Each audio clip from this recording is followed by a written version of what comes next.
Bom, agora vamos afirmar mais um atributo do ser, né, para tentar nos aproximar da compreensão dessa questão filosófica. O que é o ser? O ser é a evolução.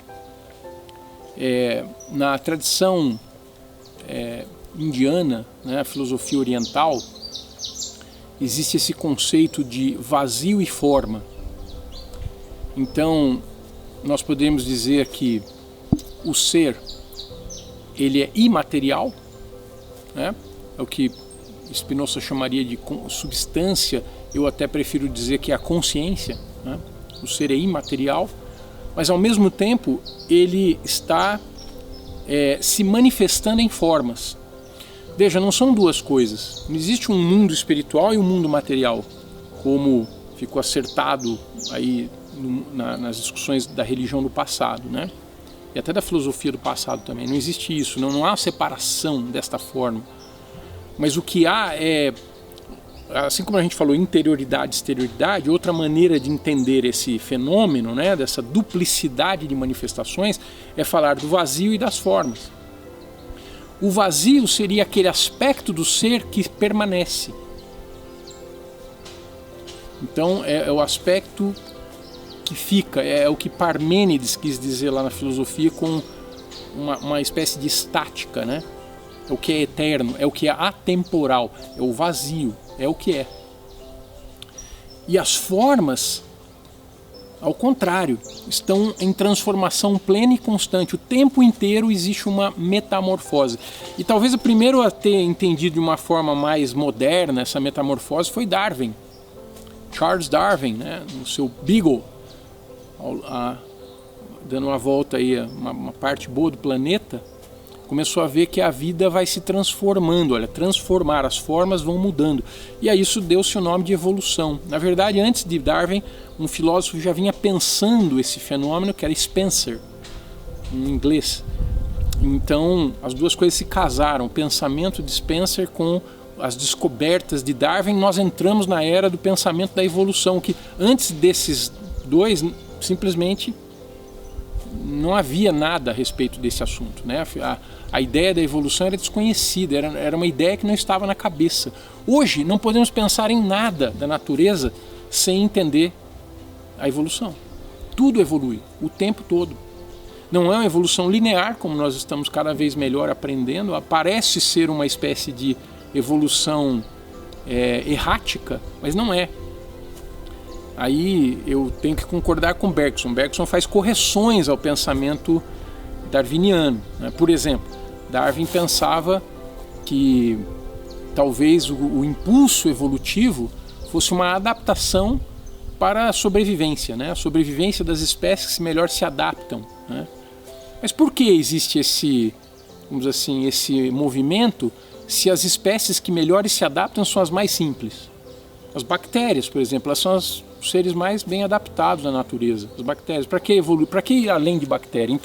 Então o cosmos seria feito só de matéria e bactérias, porque elas já são muito bem adaptadas à sobrevivência. Existe algo além, existe que Bergson chama de um elan vital, algo que nos puxa para irmos contra a corrente da entropia, porque os seres mais complexos são os que têm mais consciência, mas são os menos prováveis. O ser humano é um ser altamente complexo, altamente consciente, se comparado com os outros seres que surgiram antes na natureza, como aquela árvore, né, os animais. Nós temos mais consciência e, portanto, mais responsabilidade, porque nós podemos transformar a natureza de modos que estes outros seres não conseguem. Uma bactéria, eu diria um animal, uma planta tem um impacto menor sobre a realidade do que nós temos. E, no entanto, somos improváveis, porque é muito mais difícil manter uma vida complexa, integral, do que manter uma vida unicelular, integral. Interessante pensarmos sobre isso. Então, Bergson faz uma correção ao evolucionismo darwiniano, ao mesmo tempo que ele aceita a ideia da evolução. Então existe uma evolução, mas essa evolução vai para o mais consciente. Hoje já existem estudos muito interessantes mostrando isso, que todo o processo de evolução, apesar de não ser linear, ele foi trazendo mais consciência para a matéria. É isso que o Bergson diz. Ele diz que a evolução é um movimento de inserção de consciência na matéria. Então o ser é evolutivo, as formas evoluem para maior complexidade, maior consciência, né? Eu até vou ler aqui uma anotação que eu fiz a partir do pensamento de Bergson.